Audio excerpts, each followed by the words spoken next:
Hey guys, what's up? I'm CJ and welcome back to my galaxy. Today we're back with another film club video, and today we are also watching The Princess Diaries. Now, I've actually watched The Princess Diaries many times before. It's a movie from my childhood that I absolutely love. I love Anne Hathaway. The second movie is actually my favorite one, but we have to watch the first movie to get to the second one. I feel like there probably is stuff in this movie that is not, it hasn't aged well. So I am expecting to be like, whoa, why'd they say that? Like, oh, why? That's weird. That's a weird relationship. You know, I'm expecting to be a little weirded out by some plot points, but it's still a good movie to my recollection. So I'm actually very excited to be watching the movie today. I don't remember how long the movie is going to be. I feel like it's an hour and a half. If it's 2 hours, I'm gonna be very upset. 2 hour movies are like so long. Like, can we not be watching? Let's not make 2 hour long movies anymore. They're almost 3 hours long now. Endgame was like the exception, and are there other movies that are almost 3 hours? Probably at this point. And I definitely don't agree that Endgame should have been 3 hours. They could have cut it down. I'm sorry, but they could have. But this is like a very early 2000s movie. I think it's from 2001, so it's older than I am. I was born in 2003, so it's pretty crazy that it's going to be this old. And if it's 2 hours long, that's not it's not common for that time period of movies. Okay, without further ado, let's get into watching The Princess Diaries. Damn it is a long movie. Damn, I'm gonna be here forever. The Princess Diaries. This is such a cute little introduction for a film.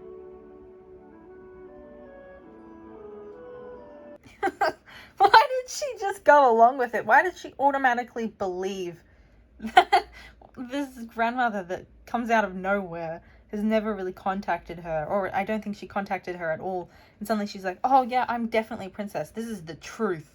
How did she just go along with it? One thing that has always bothered me about The Princess Diaries is the fact that Mia has never once come across like the name, like a vaguely familiar name, because she knew her grandmother's name, right?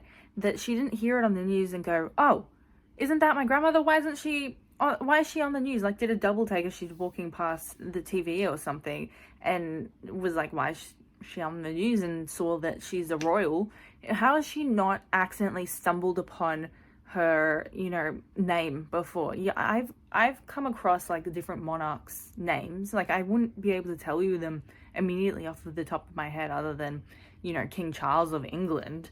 But you recognize people's names when you know them, especially if you've heard them in terms of being family members. Mia's mother would have had to like actively keep the information from her, not like oh, I forgot to tell you, I wasn't planning on telling you, or whatever the storyline is. I think it's that she didn't plan on telling her, right? And because they wanted like another heir, the father to have another heir, but that didn't end up happening before he passed away. So she would have had to have actively been like, no, that has nothing to do with you. The moment she hears like the first syllable of her grandmother's name, she's switching channels. The moment she mentions that the dad's name, that she probably would have known. Switch the channels on the news, takes the newspaper away, takes away a freaking phone. They would have had, mobile phones. I had to think of how old the movie was. I'm sorry. She would have had no technology. I guess in the early 2000s it would have been easier, but it still wouldn't have been super easy to keep from her. And she would have had access to no knowledge bases whatsoever, no books of monarchs, no one not knowing her last name. She has two last names, right? Her mother's and her father's. She would have just not listened to her last name, not heard that her last name was similar to that of Genovia's. Little kids pick up on that stuff when there's someone in the world that's important has the same name as them. Little kids pick up on that stuff, and it's the sort of thing that like makes them aware of the world as a whole. So she would have been aware of Genovia, at least to get her used to the idea that she was related to the Genovian royal family. Her mother would have like mentioned the country. At least she knew what Genovia was as a country when her mother mentioned it. Like when she said that her grandmother was in town, she said, this is Anne Hathaway's Mia, that's Anne Hathaway's character's name. Mia was like, oh, the one that lives in Genovia. How did you not, like, learn more? I guess you wouldn't have cared, but you accidentally stumble upon that information. And if she's in America, would they have not reported on the fact that a royal family was, or the Queen of Genovia was in America? People would know. You would see it on the news. Come on, guys. I just find it really difficult to believe. Well, at least your dad's still alive. Hey, I thought you're getting over that. It's been what, 2 months? I know, but 2 months? Get over your grief. It's been like 8 weeks. Come on, dude. So instead of getting her glasses that actually look good and flatter her face and teaching her how to properly care for her curls, they straightened her hair and got rid of the glasses. Great. That's probably my biggest criticism of the entire movie franchise. I guess it's a franchise, right?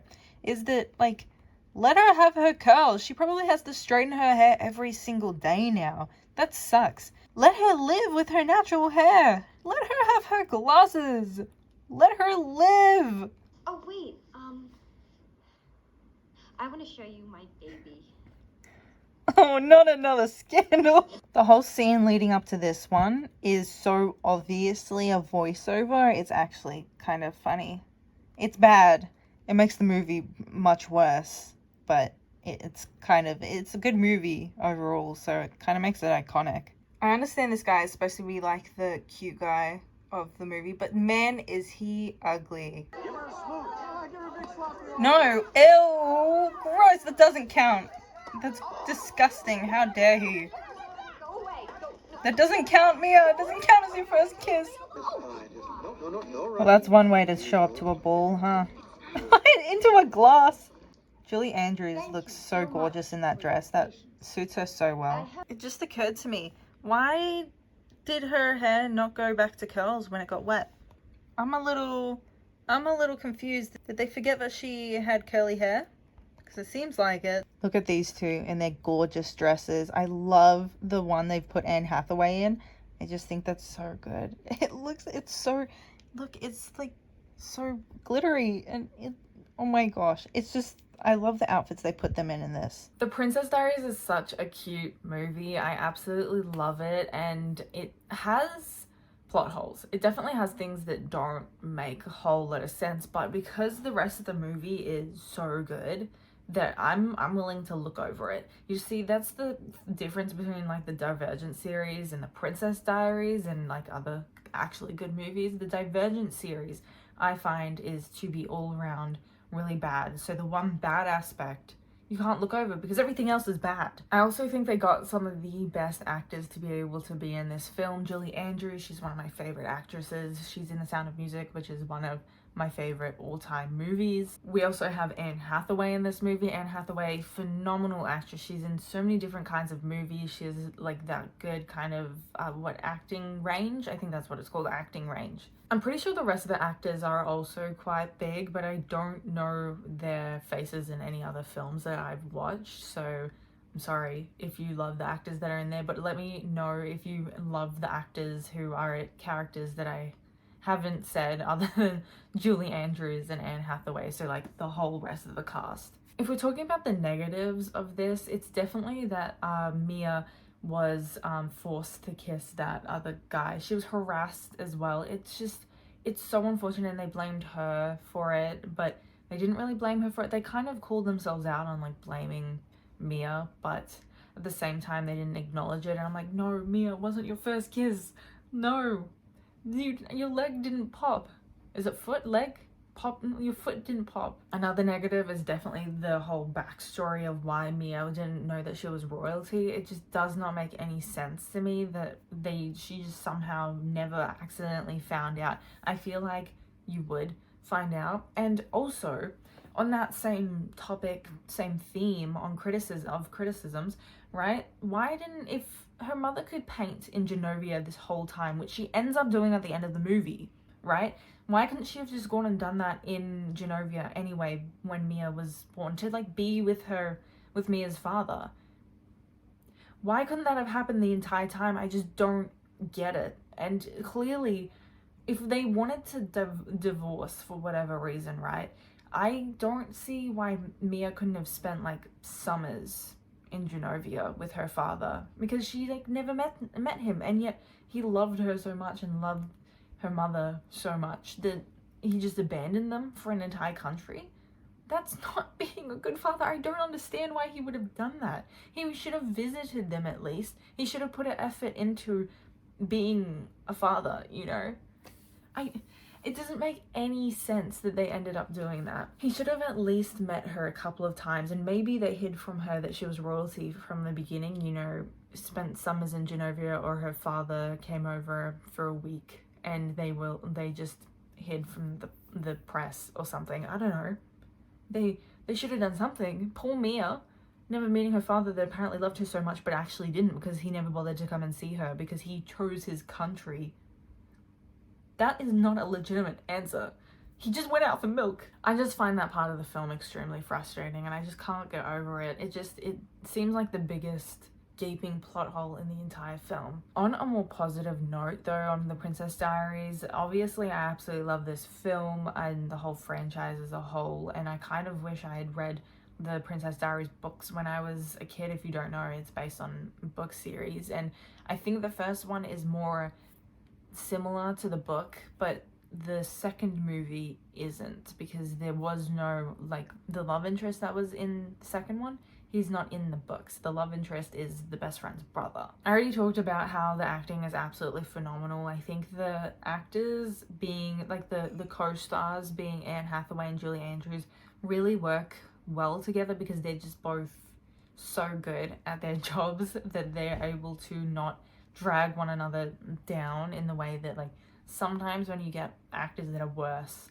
than, like, the really big star in the movie, that it doesn't work together because there's not proper chemistry, I guess you'd call it. It just doesn't work because the big actor is trying to act down to the ones that aren't maybe at their skill level, and the other actors are trying to act up, and they're not being, like, authentic to their own acting skills. It just doesn't work, and you can tell. But in The Princess Diaries, they definitely play off one another. They have good chemistry, and they're on the same level of acting skills. Also, for an early 2000s film, the music was kind of on point. You can tell the soundtrack is from the early 2000s, but it is still really good, and it definitely fits in with the whole vibe of the movie. And the costume design is absolutely phenomenal. It's one of the best parts of the movie. I absolutely love it. They pick the best outfits for Julie Andrews. For a lack of better phrasing, the vibes of the whole movie, they're just on point. They're immaculate. It makes me really happy that I get to exist at the same time as Anne Hathaway and Julie Andrews. One more criticism before I move on to what the next movie I'm going to be watching is the fact that they unnerdified Mia. They took away her glasses, they uncurled her hair. For some reason, when her hair got wet, it was still straight, because they forgot that she had curly hair at the beginning. And I just teach Mia how to look after her own curls so she doesn't have big frizzy hair. She's 15. Of course she doesn't know how to look after her own curls, because someone had to teach her to do that. And give that girl her glasses back.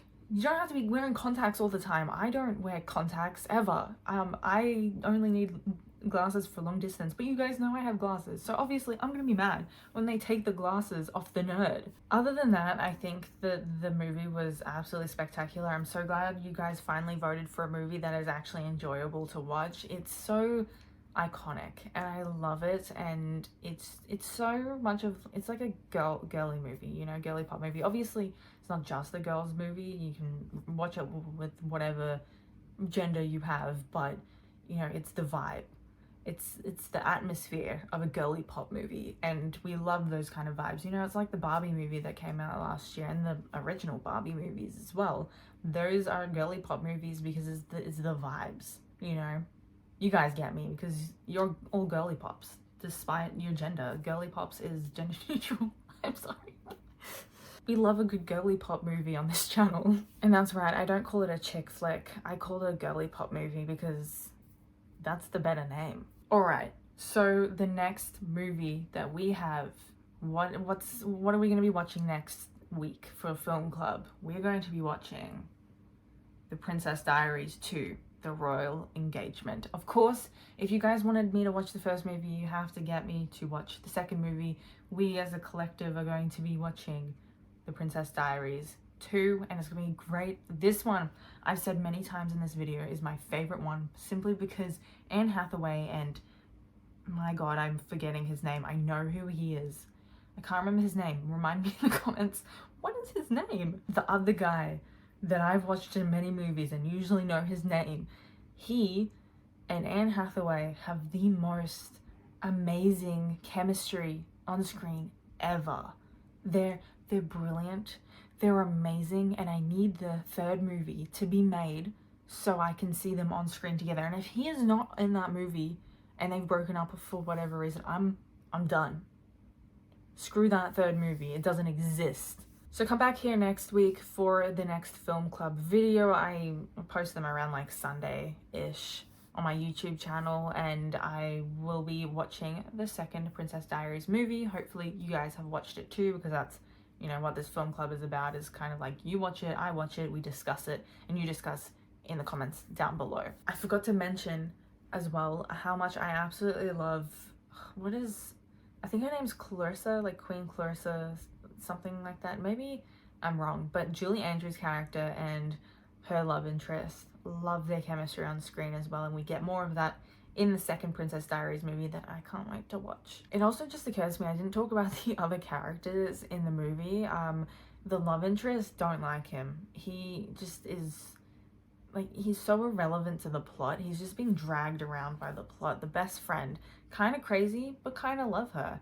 Obviously, we love her. She's a lot better in the second movie, I feel, with her kind of subplot with her romantic interest as well. Her mother, psychopath, truly. Like, why would you lie to your daughter like that? How did you even manage to lie to Mia for that long? The bully, how dare she exist? And that's it. That's all the characters.